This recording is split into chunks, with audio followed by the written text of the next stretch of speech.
Hello guys, welcome back to study affairs. My name is Arvind Nautiyal. तो भैया आज है last lecture of Indian polity. हमने सारे के सारे लेक्चर कवर कर दिए हैं। आज है हमारा आखिरी लेक्चर जो है कॉन्स्टिट्यूशनल बॉडी ऑफ इंडिया, जिसमें भैया अटॉर्नी जनरल आ जाएंगे, बहुत कुछ आता है। ठीक है, अब देखिए भैया, वीडियोस कुछ समय से आ नहीं रही थी, बट भैया अब कंटिन्यूसली वीडियोस आएगी डेली। धक्का-पेल, चाहे व्यूज आए ना आए, हर दिन वीडियोस जरूर आएगी। हिस्ट्री के हमने लेक्चर शुरू कर दिए, जाके देखिए भैया, मोस्ट इंपॉर्टेंट लेक्चर है। मॉडर्न हिस्ट्री से स्टार्ट करा है, क्योंकि भैया मॉडर्न हिस्ट्री से सबसे ज़्यादा क्वेश्चन बनते हैं। याद रखना, मॉडर्न हिस्ट्री के ना अगर आपके 20 क्वेश्चन आ रहे हैं हिस्ट्री से, तो भाई गारंटीड दे रहा हूँ 15 क्वेश्चन मॉडर्न हिस्ट्री के कहीं नहीं जाएंगे। तो हमने स्टार्ट करा है भैया मॉडर्न हिस्ट्री से। अभी एक और चीज़ है कि जो आपकी एनडीए है ना, एनडीए का जो एग्जाम सितंबर में होना चाहिए था, उसे पोस्टपोन करके नवंबर में कर दिया गया है। कहाँ भैया? नवंबर में। अब बहुत टाइम है आप पे। बहुत टाइम होने का मतलब ये नहीं कि भैया आप तो कल पढ़ेंगे परसों पढ़ेंगे, नहीं। लगो भैया, मेहनत करो। कल परसों के चक्कर में नहीं बैठना, आज से मेहनत करो और धक्का पेल भैया, पेपर क्रैक करना है तो करना है। ठीक है, तो भैया आज लास्ट लेक्चर है। ठीक है, आराम से करेंगे। ठीक है, तो क्या है भैया? Constitutional body of India. तो यहाँ हम बात करेंगे अटॉर्नी जनरल के बारे में, ऑडिटर जनरल क्या होता है, कॉम्प्ट्रोलर क्या होता है, ठीक है, फाइनेंस कमीशन के बारे में, ठीक है, यूपीएससी, एसपीएससी, ठीक है, इन सब के बारे में बात करेंगे। पहले हम बात करेंगे भैया अटॉर्नी जनरल के बारे में। Attorney general appointed by the president of India. ठीक है, तो भारत के जो राष्ट्रपति होते हैं वो अटॉर्नी जनरल को क्या करते हैं भैया? अपॉइंट करते हैं। किस आर्टिकल के तहत? आर्टिकल 76 के तहत। फिर the attorney general of India is the highest law officer of the country. भैया इंपॉर्टेंट है क्वेश्चन, भैया इनडायरेक्टली पूछा जाता है, who is the highest law officer of the country. तो भैया जो अटॉर्नी जनरल होते हैं वो क्या होता है भैया? आपका हाईएस्ट लॉ ऑफिसर होता है कंट्री का। अब ये बंदा क्या होना चाहिए? A person should be qualified to be a जज ऑफ सुप्रीम कोर्ट। जो बंदा सुप्रीम कोर्ट के जज बनने के लिए क्वालिफाइड हो, या फिर जो क्वालिफाई उस लायक हो, जज बनने लायक हो, उसे ही अपॉइंट कर जाता है इस पोस्ट के लिए। कोई ऐरे गैरे को नहीं बनाया जाएगा, कोई पॉलिटिशियन को नहीं बनाया जाएगा। जो बंदा सुप्रीम कोर्ट के जज बनने के लिए क्वालिफाइड हो, या फिर उसके लिए क्वालिफाई यानी उसके अंदर योग्यता होनी चाहिए, या फिर वो हो सुप्रीम कोर्ट का जज हो, तो वो उसी पोस्ट उस बंदे को इस पोस्ट के लिए अपॉइंट किया जाता है। फिर है attorney general is the highest legal advisor of the union government. वो तो हाईएस्ट लॉ ऑफिसर तो है ही भारत के, कंट्री के, मतलब इंडिया के बाद हम बात कर रहे हैं। फिर वो हाईएस्ट लीगल एडवाइजर है यूनियन गवर्नमेंट के।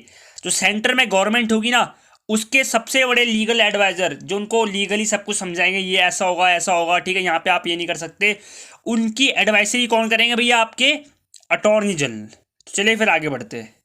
चलिए फिर हमारे पास अब है कॉम्प्ट्रोलर एंड ऑडिटर जनरल। ठीक है, तो भाई जो आपका कॉम्प्ट्रोलर होता है और ऑडिटर जनरल होता है, they are appointed by the president of India for the control and audit of public account. यानी कि जो पब्लिक अकाउंट्स होते हैं उनके ऊपर कंट्रोल करना, ठीक है, और ऑडिट करना, ये किसका काम है? कॉम्प्ट्रोलर एंड ऑडिटर जनरल का। यानी ऑडिट का मतलब होता है चेक करना, ठीक है, ऑडिट का मतलब होता है चेक करना। जो आपके पब्लिक अकाउंट्स हो गए ना, उनको चेक या उनको कंट्रोल करता है कौन है भैया? कॉम्प्ट्रोलर और ऑडिटर जनरल। इनका मेन फंक्शन क्या है? To submit periodic reports to parliament and government of state. जो पार्लियामेंट है, लोकसभा, राज्यसभा, यहाँ पे जो पीरियोडिक वो होती है, रिपोर्ट्स होती है, इन्हें सबमिट करेंगे। पीरियोडिक रिपोर्ट्स का मतलब है कि स्पेसिफिक टाइम, यानी कि देखो 4 महीने की रिपोर्ट लो, 5 महीने की रिपोर्ट क्या है, ठीक है। तो जो स्टेट गवर्नमेंट होगी और पार्लियामेंट है, इनको ये क्या करेंगे? पीरियोडिक रिपोर्ट्स सबमिट करेंगे। बात करेंगे फाइनेंस कमीशन के बारे में। ठीक है, it consist of chairman and 4 other members appointed by president of India.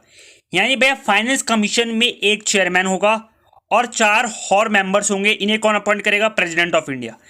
इनका फंक्शन क्या भैया? फंक्शन ही मेन है union and state financial relation, allocation of revenue resource. यानी कि भाई जो यूनियन और स्टेट है, यानी कि जो सेंटर में गवर्नमेंट है और स्टेट की जो गवर्नमेंट है, तो इनके बीच, गवर्नमेंट का छोड़ो आप, सेंटर और स्टेट देखो, यहाँ पे जो रेवेन्यू होगा ना, वो किस तरह वो होगा, डिस्ट्रीब्यूट होगी। देखो भैया, जो रेवेन्यू होगा, जो हम रेवेन्यू देते हैं, टैक्स वगैरह, ये किस काम आएगा? स्टेट की डेवलपमेंट के काम आएगा, कंट्री के डेवलपमेंट के काम आएगा। अब ऐसा थोड़ी कि अगर किसी स्टेट से रेवेन्यू आ रहा है, समझ लो उत्तराखंड से मैं हूँ, यहाँ से आ रहा है भैया इंडिया का टोटल 10% रेवेन्यू आ रहा है। अब इस 10% रेवेन्यू से ऐसा थोड़ी है कि भयंकर 10% का 10% की गवर्नमेंट रख रही है कि हम अपनी स्टेट में करेंगे, हम देश के लिए कुछ पैसा नहीं देंगे। ये सारा का सारा जितना रेवेन्यू है ये किसके पास जाएगा? ये रेवेन्यू जाएगा पूरा यूनियन के पास, यानी जो सेंट्रल गवर्नमेंट है। अब सेंट्रल गवर्नमेंट और स्टेट के बीच में क्या होगा भैया, जो रिलेशन है, इसके तहत रिलेशन का मतलब सिंपल है यार कि अगर स्टेट को कुछ करना है, विकास करना है, तो पैसे सेंटर से मांगेगी कि भाई हमें पैसे तो हमें विकास करना है। तो भैया इनके रिलेशन जो मेंटेन करेगा कौन करेगा? फाइनेंस कमीशन, ठीक है। तो भैया जो रिलेशन मेंटेन करेगा फाइनेंस कमीशन, और जो रेवेन्यू होगा किस तरह वो जो डिस्ट्रीब्यूशन होगी, ठीक है, उसके ऊपर भी कौन ध्यान देगा? Finance commission. फिर भैया यूपीएससी का तो पेपर है ना भैया, एनडीए, तो इससे कुछ ऐसा रिलेटेड नहीं है। यही है कि जो इसका चेयरमैन है इसे कौन अपॉइंट करेगा? प्रेसिडेंट ऑफ इंडिया, ठीक है। वर्किंग पीरियड कितना होगा? 6 ईयर्स, या फिर अंटिल ही रिटेन 65 ईयर्स, यानी कि भैया मैक्सिमम एज क्या है भैया? 65 साल। 65 साल से ऊपर किसी की एज है तो भैया वो यहाँ का चेयरमैन नहीं बन सकता। तो वही बात हो गई, इतना सिंपल टॉपिक था। भैया एसपीएससी के ऊपर जो है state public service commission, UPSC की फुल फॉर्म क्या है? यूनियन पब्लिक सर्विस कमीशन, ठीक है। तो अभी हम बात करेंगे एसपीएससी के बारे में। तो chairman is appointed by the governor, ठीक है। तो गवर्नर क्या होता है भैया? President of state. पूरा टॉपिक सब कुछ हमने प्रीवियस लेक्चर में कवर करा है। गवर्नर क्या है, क्या पावर्स है, प्रेसिडेंट क्या है, प्राइम मिनिस्टर, चीफ मिनिस्टर, सब कुछ जाके देखिए भैया प्रीवियस लेक्चर, नहीं देखा है तो, ठीक है। तो गवर्नर यानी कि राज्यपाल क्या अपॉइंट करेगा? चेयरमैन। फिर वही ये टाइम पीरियड कितना भैया? 6 साल का है, और मैक्सिमम एज यानी कि 65 साल तक यहाँ पे मतलब तुम वर्क कर सकते हो, मैक्सिमम एज। फिर रिमूवल है भैया, प्रोसीजर क्या? रिमूव कौन करेगा भैया? President of India. फिर है इलेक्शन कमीशन यानी ईसी, इट हैव 1 सीईसी यानी कि चीफ इलेक्शन कमिश्नर। यहाँ पे एक चीफ इलेक्शन कमिश्नर होगा और 2 इलेक्शन कमिश्नर होंगे। इन्हें कौन अपॉइंट करेगा? प्रेसिडेंट ऑफ इंडिया, ठीक है। एक वो चीफ इलेक्शन कमिश्नर और 2 इलेक्शन कमिश्नर, इन्हें कौन अपॉइंट करेगा? President of India.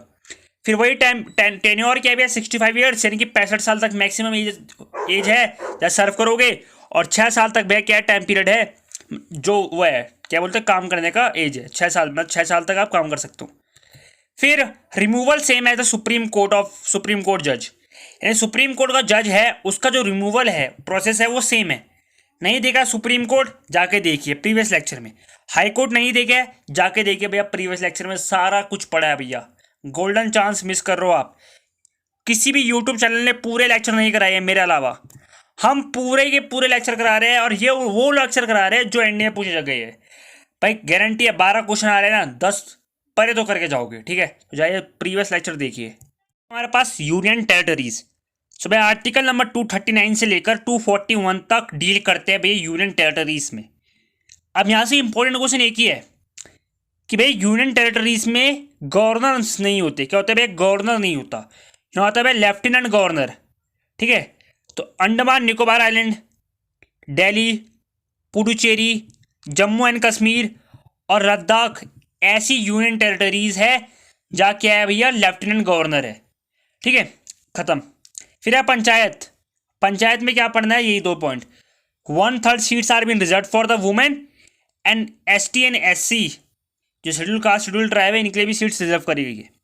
म्यूनसिपालिटी, तो भाई आर्टिकल नंबर 243 डील करता है म्यूनसिपालिटी से। इंपॉर्टेंट क्या है कि पहली म्यूनसिपालिटी कहाँ स्टेब्लिश करी गई थी? तो पहली म्यूनसिपालिटी स्टेब्लिश करी गई थी मद्रास में इन 1687। ड्यूरेशन कितना, टाइम पीरियड कितना है भैया? 5 ईयर्स का। तो भैया आज हमारा इंडियन पॉलिटी का लेक्चर समाप्त होता है।